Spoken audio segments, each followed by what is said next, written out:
of you that might be less familiar, we are an entertainment video streaming platform that is making watching TV fun when you're outside of your house. So what does that mean? We have over 30 channels of original content, each specifically designed to be entertaining and engaging when you're in all those unique places and spaces watching TV outside of your home, at the bar, at the restaurant, at the gym, at an airport, at a waiting room.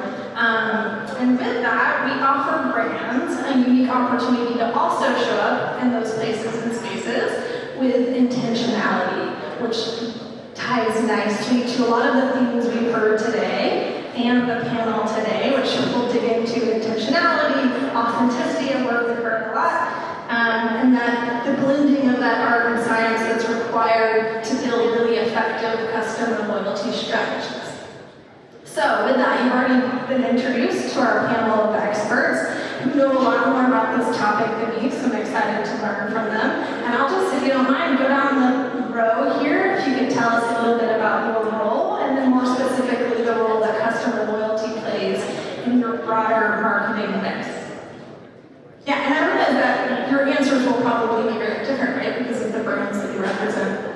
Will probably be very different. Hi, again, I'm Kathleen Mabley, the Chief Marketing and Communications Officer at Moody College of Communication here at UT Austin.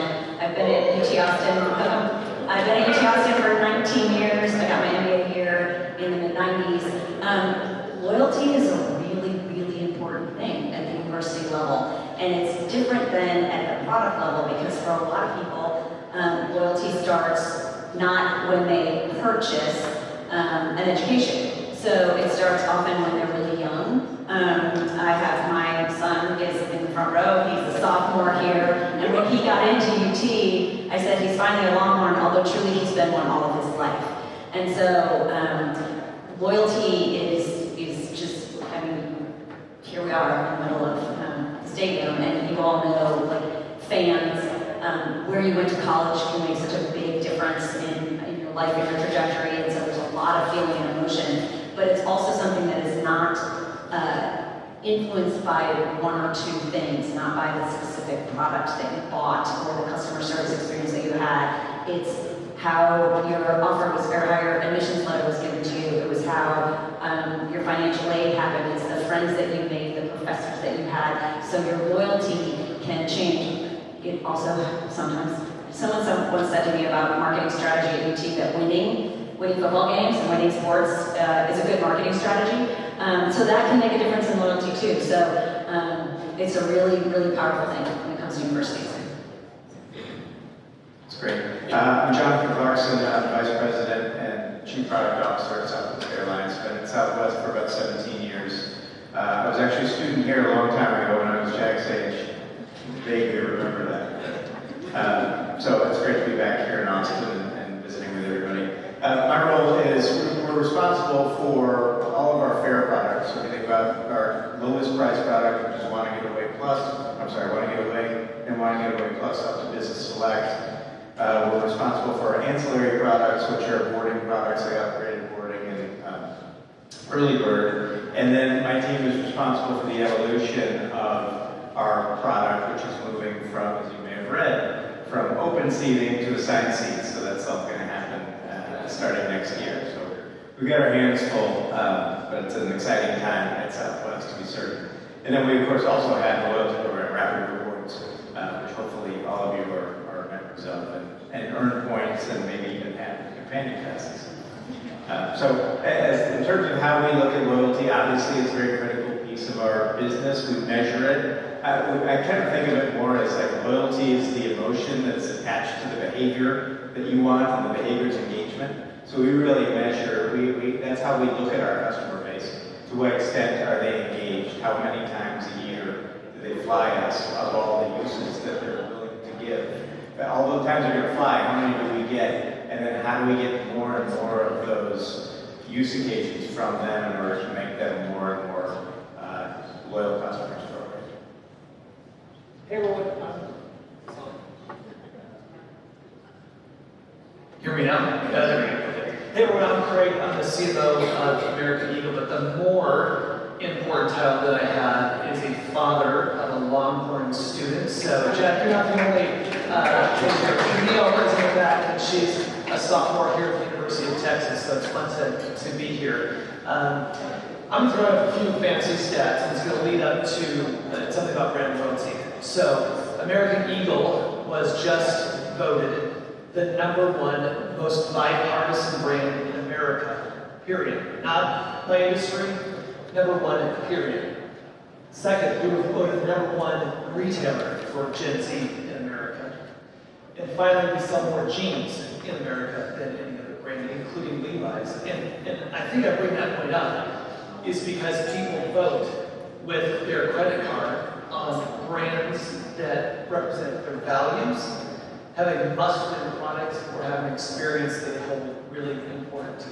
And so we have about 80% loyalty penetration when someone shops at American Eagle. What does that mean? 80% of the customers that transact at our store or through our e-commerce site are actually part of our loyalty program. It's extremely high. So it just shows all of you how important loyalty is because, you know this, it's harder to actually get a new customer as opposed to hang on to an existing customer.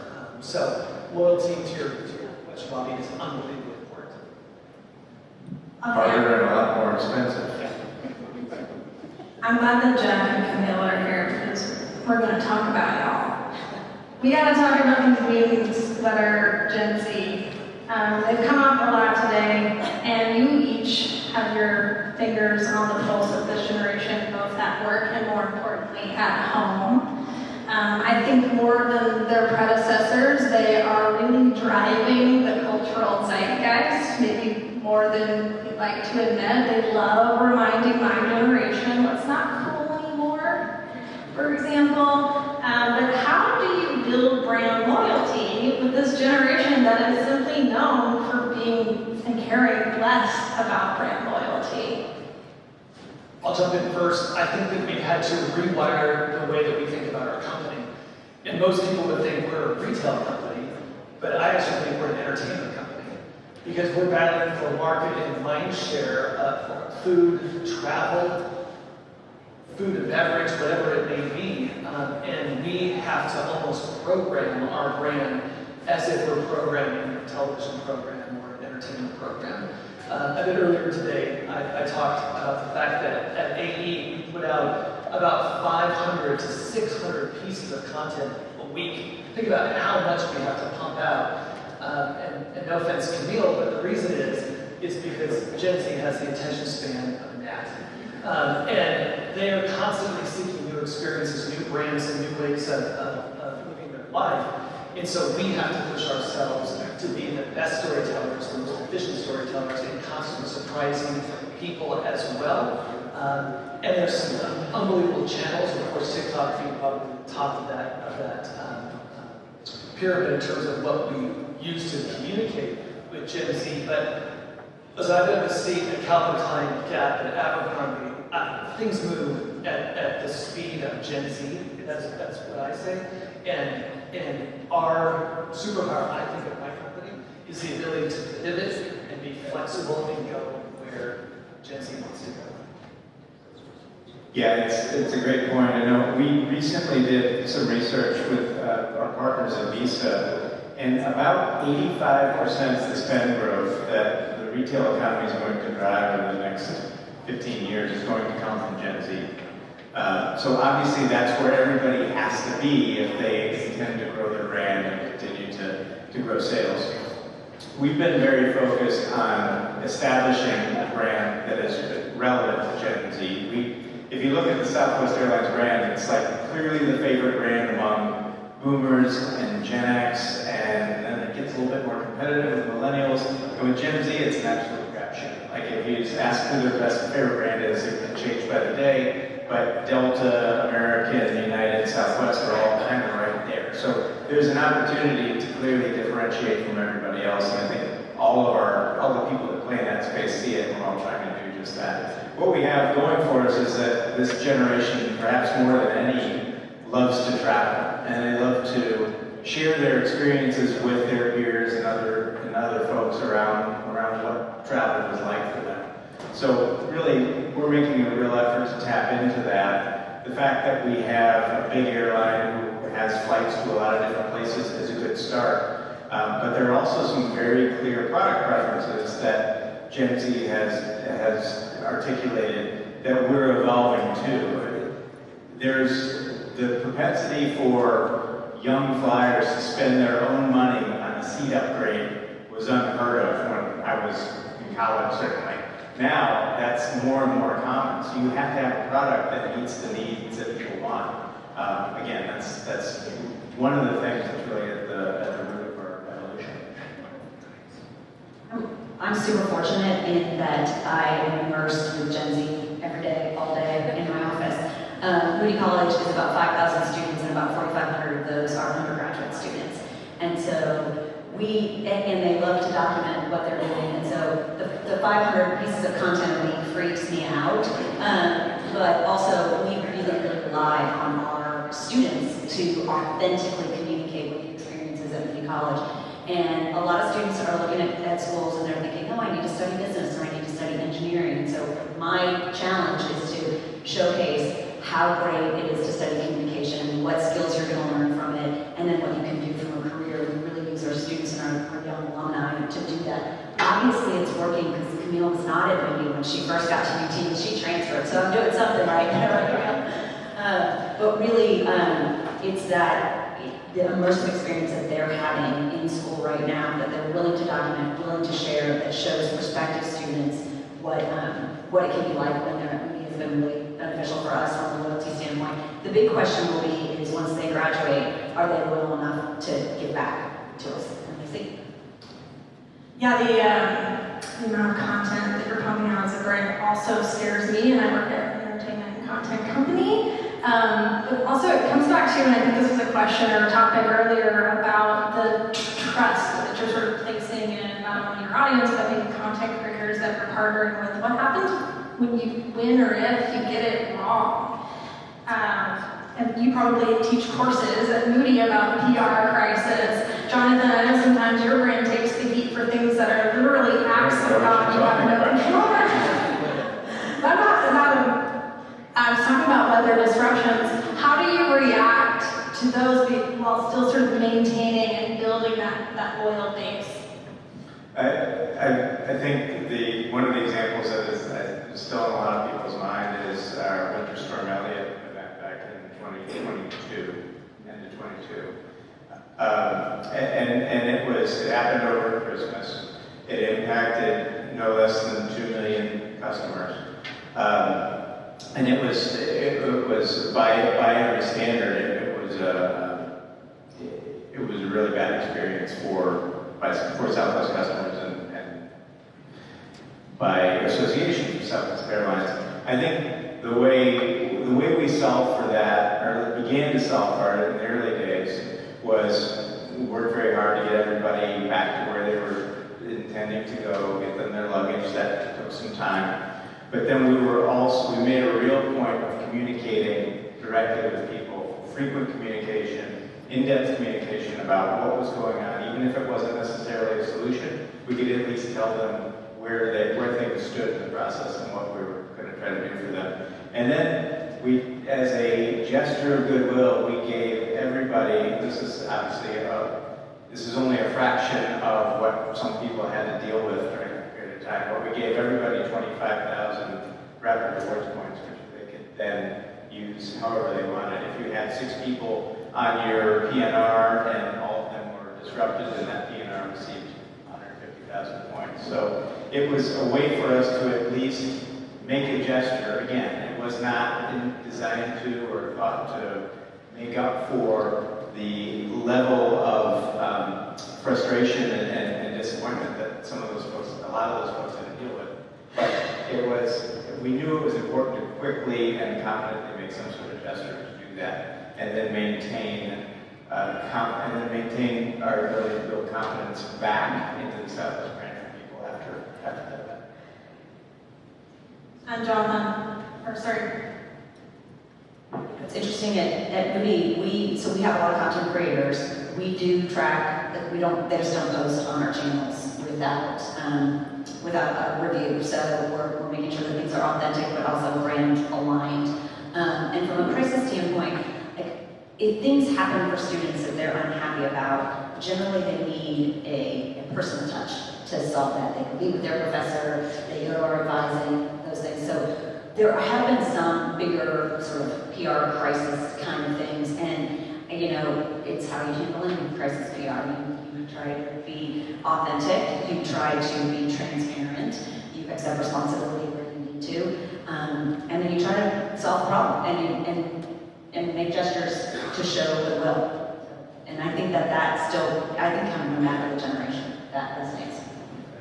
The transparency point is so critical, because that people can tell when you're being insincere or when you're being disingenuous as a brand or as a communicator. So again, even if it's not always, a lot of people, we might be tempted to be disingenuous because we anticipate that what we have to say is not what people want to hear, but you're still better off telling people being as transparent as you possibly can in order to effectively manage their expectations throughout what can be a challenging process. I'll just add on to what John was saying. I think our perspective is you got to be real and you got to be real quick. And that's kind of our guiding post. Again, we have 900 stores, we have 35,000 store associates.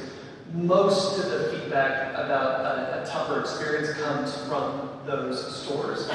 None of us are in the dressing room, none of us are in the store, so you just have to sometimes call and say, hey, we maybe made a mistake, or be very quick about, hey, these are our values and this is what we stand for. And honestly, I have tons of sympathy for CMOs that have been in the crosshairs in the last couple of years, Target, Budweiser, and I don't know exactly what happened, but I personally cannot vet the amount of content creators that we work with today. It's impossible. We're talking about thousands and thousands and thousands. And I do feel like, you're jumping off a cliff and hoping. I don't think hope is a strategy, so it's a little bit more sound than that. But I predict that at some point, myself or my company will be in one of those moments. And again, we've we're planned it out, and again, those two things, real and real quick, is what we're focused on. There is one area that's actually immune to this, and that is sports. There are the sports fans, of which I'm sure we can all relate to, are ride or die. It doesn't matter. Good season, bad season, I will always root for the Dallas Cowboys, and that has been tested time and time again. So how do you try to bottle that or capture it? And is it part of your sports marketing strategy? Kathleen, you mentioned, and I want to double tap on that, you mentioned specifically the relationship, which I'm interested to hear about, between UT, the powerhouse, the sports athletics powerhouse, and UT, the education powerhouse. How do those play together? They play really well together. Actually, Moody College has a fantastic partnership with Texas Athletics. And a lot of reasons, I told this story yesterday on a different panel.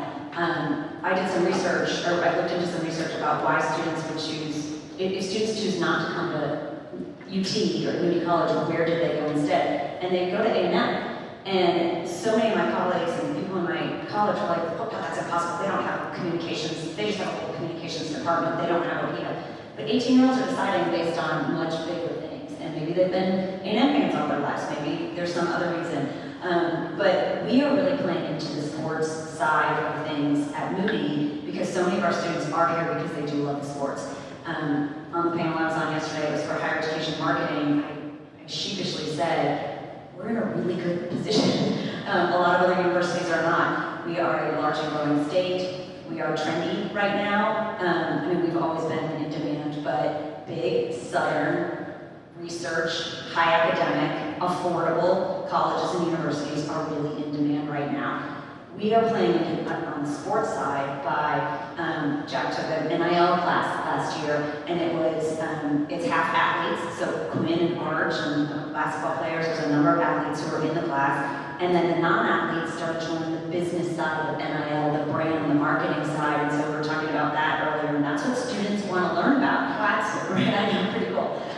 We're going to be launching, with approval soon, a sports broadcasting and production minor.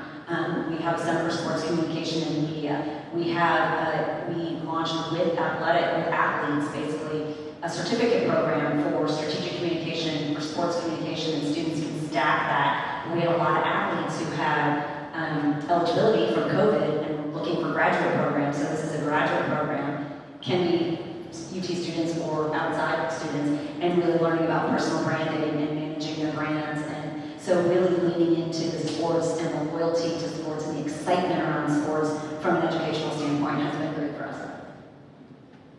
Yeah, sports and Southwest Airlines have been intertwined for many years. It's always been a core part of our strategy. We do a lot. I would say that the way we're leveraging sports today and our relationship with teams is very much at the local level. You think about where we have a high concentration of flights, like Denver, for example, is our biggest market. We sponsor the Avalanche and the Nuggets there. We were, until last year, the official sponsor here at UT. We'd love to be again at some point.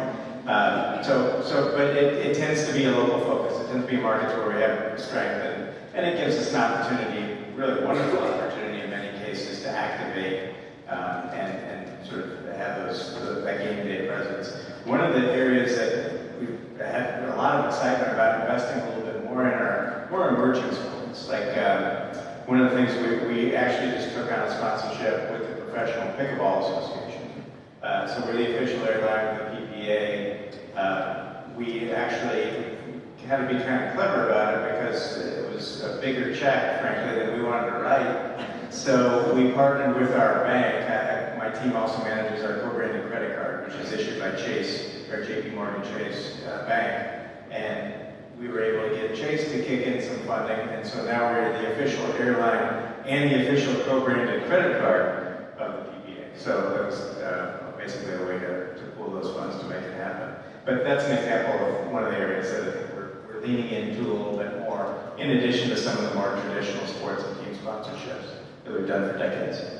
Full stop. I've never seen sports affect my industry more than the last 12 to 18 months. You know, American Eagle and our sister brand Aerie are not endemic sports brands. And yet, for back to school, which is my Super Bowl, do or die, the two main faces of this season were athletes. Coco Gauff, the tennis champion, Trevor Lawrence, the highest paid NFL quarterback. And by the way, they both crushed it in terms of the performance of the campaign. So I really do think that fashion and fandom are colliding very, very fast. There's a ton of walks. There's content opportunities for these athletes. We've definitely been an innovator in the NIL space. First brand design that we've done, what she's done beyond sports to become someone that really is one of the biggest creators on this planet. So I think that sports bottles up passion, community, loyalty, and when you connect to all of those, it is an unbelievable recipe, even for brands that, again, don't have a real reason for being in professional sports or college sports. And yet, just one final thing is we just launched a collaboration with Red Bull Racing, #1 team in Formula One. Flew off the shelves, way exceeding our expectations. Again, we're an American brand, we're a James brand, we should not be doing Formula One. It's working somehow. So we'll continue to delve into What was the insight that led to that? I'm glad you brought it up, because you're right, it's not endemic. You think Mercedes or a million other high-end auto-related or auto-whatever brands. So what was it that sort of drew you? Yeah, I think the best brands look at what their customer base is excited by, is passionate about, and wants to participate in. And we saw F1 jumping up, we see gaming jumping up, women's sports way jumping up. I mean, women's sports, for us, especially niche women's sports, absolutely crushing it. There's something about the hustle of that female athlete. She's on that field of competition, she's a student, she's often a great creator content herself. So it always starts with Gen Z and things that a dinosaur like me, a Gen Xer, might have been excited by. This generation is well past that. In F1, because I was having dinner with Christian, the team principal at Red Bull Racing. Red Bull Racing now the #1 sports team in the world. Full stop. Man, Cowboys, the Yankees, all that. Red Bull Racing now is the #1 sport. So This sort of leads to my next question about these massive changes in consumer behavior that we've seen just in the last 4 years. It's like we're on speed in terms of consumer changes.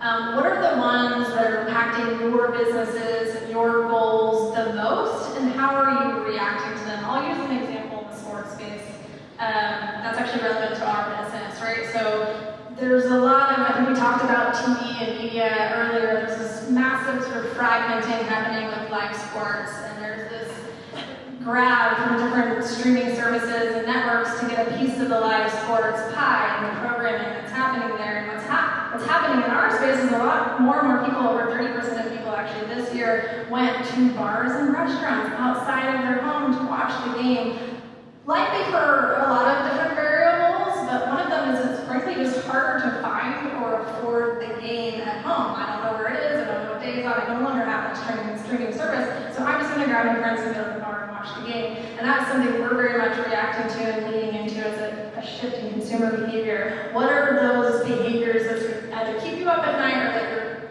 excited about? Well, I'll talk about one as you were speaking, Bobbi. The trend, one of the probably most marked trends we've seen in travel, and air travel specifically, has been how much more pronounced as a share of the plane leisure travel is versus business travel. If you think about those of us in the room who have had a long career and used to do day trips, for example, or quick overnight business trips, well, we don't really do those anymore. And not to the same extent, because a lot of those can be solved by tools like Zoom and Teams and all the things that we're becoming even more and more familiar with. So there are different certain types of business trips that have almost, and it's not that they haven't been replaced by leisure trips where people are taking longer trips and combining fun with work, but as on balance, business travel is way down from what it was, say, pre-pandemic. What that creates is a bunch of seats now that are filled by leisure travelers. So guess what? The planes are actually more full than they were with the pandemic. But if you think about that shift, fewer of those people are business travelers, flying more routinely, spending the company's money. Now you've got a greater portion of the cabin filled with people who are spending their own money and doing it leisure. So the average person is taking a lot more trips that they want to as opposed to a business trip.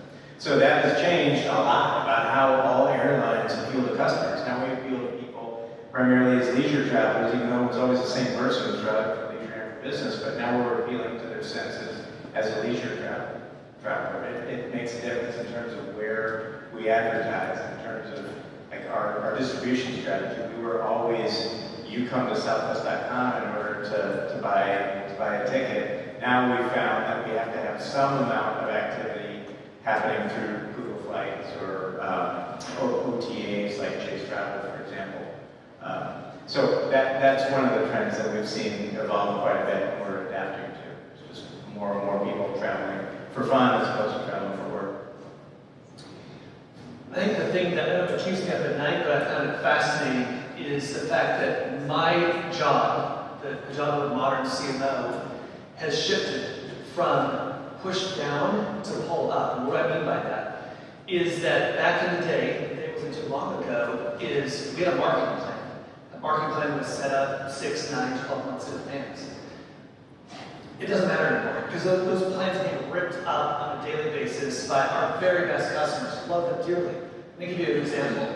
So again, headed back into back to school, this was now late June of this year, we're beginning to drumbeat around the best jeans to wear in that time frame. We soft launched, in my industry that means no marketing support whatsoever. We set it up on the website or set it in store, soft launched. A Snoopy Halloween collection. Think about how stupid that is. In late June, and yet, and this is not a joke, 10 consecutive weeks, it was the #1 search word term on A.com. It was one of the very best sellers on A.com. And this thing went into waves that we're back in stock, it's gone, it's back in stock, it's gone again. And really drove our marketing story for a couple of months where traditionally all we do is talk about jeans, and more jeans. And you could have sat in the ivory tower and stomped your feet and said, well, that's not fair, we have this great plan, and now we said, you know what, we are going to pivot and we're going to go where Gen Z wants to take us, which honestly made a lot of money for us and made a lot of our customers happy. And so I think, again, you now in a marketing plan have 50%-ish planned, and you honestly keep about 50% open for whatever happens next, because this afternoon I could get a text that says, Alex Earl just for this. And this is now going to be the number 65 bestseller to the number 1 bestseller on my website, almost like this. And it wasn't planned. So it's just, again, that flexibility and speed that marketers have to get used to be successful with Gen Z. Say flexibility and speed have not really been the hallmark of higher education in the past, but we definitely have had to really adjust. There's a big question about the value of higher education right now, and so it's been really important. And our college is very practical and theoretical. We kind of learn the whys and the theories behind various communication fields, but then our students get a lot of hands-on practice, and that's really driven by relevant today and what employers are looking for. There are students in the audience in case anybody wants interns. We have lots of them. But we really have to pay attention to sort of what the consumer demand is, and that just hasn't been the case in higher ed in the past. Like I said, super fortunate to be at Texas and being in demand, but also just the notion of, are there marketable skills that students are gaining every day? We have a program called Vivo Video Productions as part of our partnership with Texas Athletics, where students are now doing the in-game entertainment. They're running the cameras, they're managing the technical board, they're doing all that work, and those are really marketable skills. And as I said, I've been at UT for 19 years, and I remember having conversations with professors 10 years ago who would say, it is not my responsibility to make sure these kids get jobs.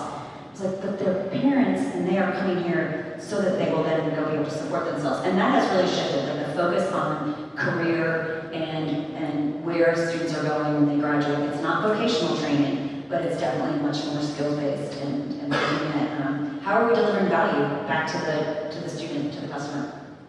As a parent of college kids, that warms my heart. I want to redo my whole course schedule. I'll end with a fun one. The future, which is fun or scary if you're a college student in the room right now. What are the trends that you're excited about? Do you have any test and learn opportunities? Jonathan, you mentioned, or Craig, you mentioned you have sort of flex budget. What are those things you want to sort of dip your toe into in the coming year? It's really cool. We actually have about 10% of our marketing budget set aside for innovation. And to your point, we're testing and learning things all the time. And I know it sounds almost counterintuitive, but we try to embrace a culture of failure. Again, I know that sounds crazy, but I have found in my very long career is that failure often unlocks the door to true innovation. And so we talk as a team every week of things we didn't get right or things that we failed at, and that's okay. We celebrate that. What could we have done differently? Obviously, we don't want to make the same mistake again. So I think that innovation budget and also that mindset allows us to go to places that maybe we might not normally go. And I feel very fortunate that we've got a great CEO and a great president who is almost, in a weird way, pushing us pretty hard on that innovation path. And even sometimes I'm like, why, this doesn't make no sense. Why are we doing this? But you never know what it could unlock. And I think I almost fear to say these two letters because every panel is about them and you know what I'm going to say. But AI probably is going to be the third biggest thing that will happen in my marketing career. And we already are deep in testing. Earlier today, I jokingly, but not jokingly, shared that I am the first TikTok avatar CMO. It's a true story. So I have an avatar and I can tell him to say and do anything. And the reason I think that TikTok had me do that was it just blew my mind that I can now have an influencer say anything and do anything to any different part of the country. It could be weather, it could be trend, it could be anything. And just it opens up this unbelievable opportunity to be even more personalized than ever before, which I think is really exciting and a must-do skill for students here at UT or other places. Jump in really quick on the AI thing. AI is clearly, professors are using it, students are using it, it's exciting for the future. As a brand, we are really careful. We are all about the student and relationships, and so authenticity still is something that we really value, and we have to make sure that we're doing. So it's been interesting in our marketing. We are not using AI, but I think we're using it for efficiency and a little bit of copywriting, but that's about it. So, but it'll be interesting to see how it drives marketing. Yeah, it's the thing I get asked about the most is how is AI affecting the airline industry? And I'm sure I think it's a fascinating tension that exists between legitimacy and some of the risks around AI. I know companies like mine, I think we spend a lot more time hiring people to work on AI. They're not necessarily there to do cool things. They're there to sort of protect the company from the risks that AI presents. All that said, we're using it in some of the same fashions that I think you all are through subject line testing and things like that for emails to optimize that. I do think it's just a matter of time before it becomes table stakes for all travel websites and all travel apps to have some sort of trip planning AI-fueled component that's on the front end. We've done some initial research on that, and you would. My original intuition was like, well, you'll get people who are maybe less seasoned, less experienced as travelers using those AI tools to help plan a trip. In fact, it's the opposite. It's the more informed and more frequent travelers who actually are more interested in having an AI tool to help them really plan a trip to a more granular level if it's a place they haven't been to before. So you're already seeing some people experiment with that. Expedia is doing a little bit of it. One of the airlines that we compete with did very little, but they're out there. I mean, give them credit, they're doing something. I think that's going to become more and more common as AI evolves in terms of a customer-facing demonstration. Cool. So it's enhancing our jobs, not taking our jobs yet. So far. Yes. On a very grim note. Thank you.